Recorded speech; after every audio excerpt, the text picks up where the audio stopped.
Érosion côtière, dégradation des terres, déforestation. C'est le quotidien des populations africaines vulnérables aux effets du changement climatique. La crise climatique n'a pas encore cessé de nous surprendre. En prélude à la 27e conférence des parties à la Convention cadre des Nations Unies sur le changement climatique, les organisations de la société civile se mobilisent pour faire entendre les voix des populations vulnérables. Dans les pays d'Afrique, des initiatives se multiplient pour soutenir la position de l'Afrique à la COP27. Au Togo, l'ONG Jeunes Volontaires pour l'Environnement, chef de file des organisations de la société civile, a organisé du 28 septembre au 2 octobre 2022 une caravane tambour battant dans toutes les régions du pays. Une initiative qui a rassemblé plusieurs jeunes pour militer en faveur de la justice climatique et du financement pour l'adaptation au changement climatique. Nous avons 3 demandes essentielles dans le cadre de cette caravane. La première demande, c'est qu'on mette en place un mécanisme financier clair pour payer et gérer les risques et catastrophes. En cas de problème climatique, il faut qu'on puisse payer pour que les populations ne puissent pas mourir, disparaître.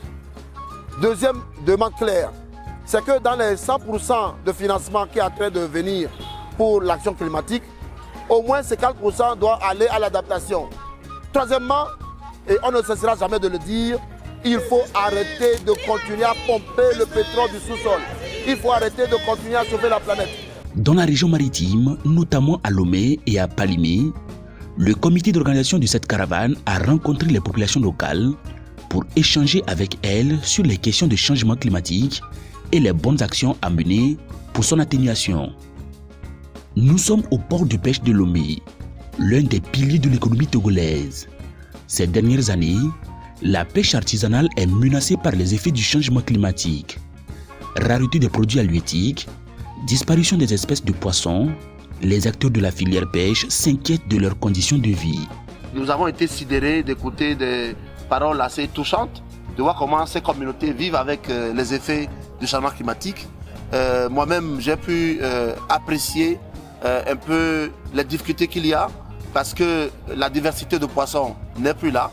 Parce qu'aujourd'hui, il faut aller plus loin pour toucher le poisson, pour chercher le poisson.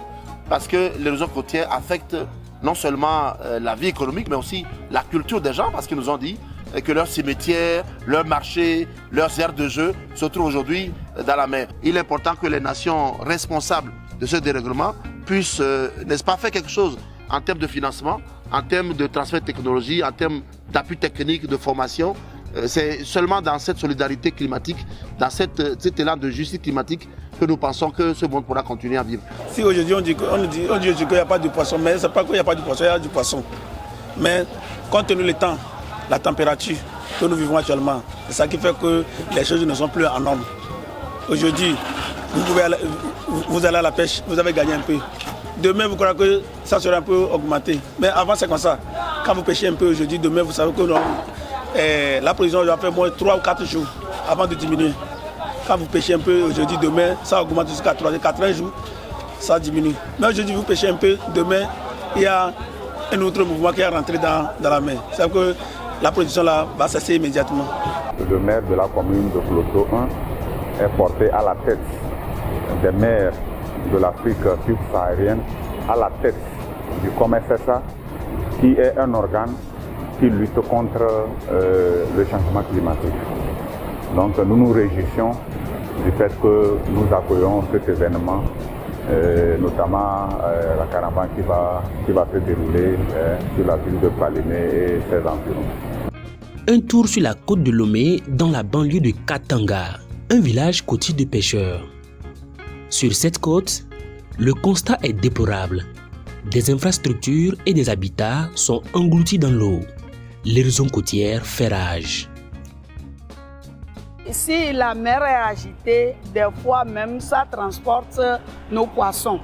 Les poissons fumés sur les fours, les poissons salés dans des gourdes, l'eau transporte ça comme ça. Donc c'est des problèmes très affreux qu'on fait face. Et on n'a pas eu de solution jusqu'à aujourd'hui, malgré que des structures viennent nous rendre visite, nous demandent. On en parlait, mais il n'y a pas de solution jusqu'à aujourd'hui, jusqu'à ce qu'on est fatigué.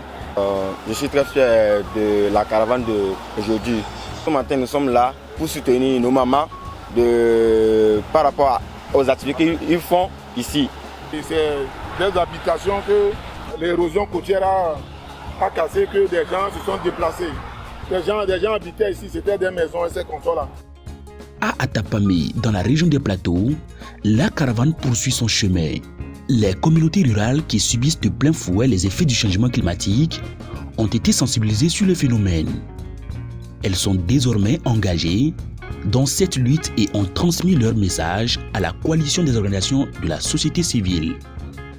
À Sokodé, dans la région centrale, la caravane a eu la pleine participation des autorités locales avec à l'appui une séance de reboisement, une action symbolique visant à inviter les communautés à planter les arbres. Dans la région de la Kara ainsi que dans la savane, les populations ont bien accueilli cette manifestation d'intérêt commun. Le changement climatique est une affaire de tout le monde. Cette caravane a été l'occasion pour les organisations de la société civile de discuter avec les populations en vue de connaître leur réalité et les conditions dans lesquelles vivent ces dernières. Nous nous préparons pour la COP et au Togo, nous avons eu la mobilisation de plus d'une cinquantaine d'organisations de la société civile. Nous avons fait des mobilisations citoyennes au niveau des régions, notamment dans les 5 régions du Togo, où nous avons vu de différentes réalités en termes de ce que vivent la population en termes des effets des changements climatiques. À l'intérieur du Togo, nous avons remarqué plus cette population qui travaille plus sur l'agriculture, où les familles sont des petits exploitants agricoles. Nous avons remarqué les défis liés à la gestion des terres pour subvenir aux populations. Cette action conjointe des organisations de la société civile est venue à point nommé pour collecter les informations sur les conditions de vie des ménages dans le contexte du changement climatique en vue de faire des plaidoyers en faveur de la justice climatique en Afrique.